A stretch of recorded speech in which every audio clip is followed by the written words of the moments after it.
সপ্তাহের শেষ কর্মদিবস বৃহস্পতিবার ডলারের দাম অপরিবর্তিত ছিল। বাংলাদেশ ব্যাংকের তথ্যানুসারে এটি ডলারের সর্বোচ্চ দাম ছিল 122 টাকা 30 পয়সা ও সর্বনিম্ন দাম ছিল 122 টাকা 29 পয়সা। সম্প্রতি বিশ্ববাজারে দাম বাড়লেও দেশের বাজারে কয়েক মাস ধরেই ডলারের দাম স্থিতিশীল রয়েছে। প্রধান মুদ্রাগুলোর মধ্যে দাম বেড়েছে ইউরো, পাউন্ড, ইউয়ান, অস্ট্রেলীয় ডলার ও সিঙ্গাপুরি ডলারের। অপরিবর্তিত ছিল ইয়েন ও রুপির দাম। ইউরো ক্রয় 144 টাকা 41 পয়সা, বিক্রয় 144 টাকা 47 পয়সা। ব্রিটিশ পাউন্ড ক্রয় 165 টাকা 77 পয়সা, বিক্রয় 165 টাকা 87 পয়সা। অস্ট্রেলীয় ডলার ক্রয় 87 টাকা 10 পয়সা, বিক্রয় 87 টাকা 13 পয়সা।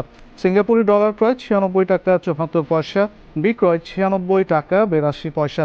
চীনা ইউয়ান ক্রয় 17 টাকা 83 পয়সা, বিক্রয় 17 টাকা 84 পয়সা। ভারতীয় রুপি বেচাকেনা হয়েছে 1 টাকা 34 পয়সায় এবং জাপানি ইয়েন 78 পয়সায়। তবে কেন্দ্রীয় ব্যাংকের প্রকাশিত বৈদেশিক মুদ্রার দামের চেয়ে কিছুটা বেশি দামে খোলা বাজারে বিক্রি হয়।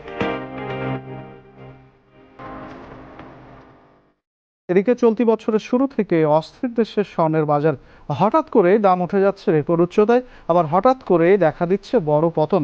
বাংলাদেশ জুয়েলার্স অ্যাসোসিয়েশন বাজুসের তথ্য বলছে, বিশ্ববাজারে দাম ওঠানামা করলে এর প্রভাব পড়ে দেশের বাজারেও, তাই দেশেও দাম সমন্বয়ের প্রয়োজন পড়ে। এদিকে সবশেষ সমন্বয়ে দেশের বাজারে বাড়ানো হয় স্বর্ণের দাম। মূল্যবান এই ধাতুটি বিক্রি হচ্ছে সবশেষ নির্ধারিত দামে। দেশের বাজারে প্রতি ভরি 22 ক্যারেটের স্বর্ণ বিক্রি হচ্ছে 2,61,040 টাকায়। এছাড়া 21 ক্যারেটের প্রতি ভরি 2,49,143 টাকা, 18 ক্যারেটের প্রতি ভরি 2,13,568 টাকা এবং সনাতন পদ্ধতির প্রতি ভরি স্বর্ণ বিক্রি হচ্ছে 1,74,785 টাকায়। স্বর্ণের দাম বাড়ানো হলেও দেশের বাজারে অপরিবর্তিত রয়েছে রূপার দাম। বর্তমানে 22 ক্যারেটের এক ভরি রূপা বিক্রি হচ্ছে 6,707 টাকা।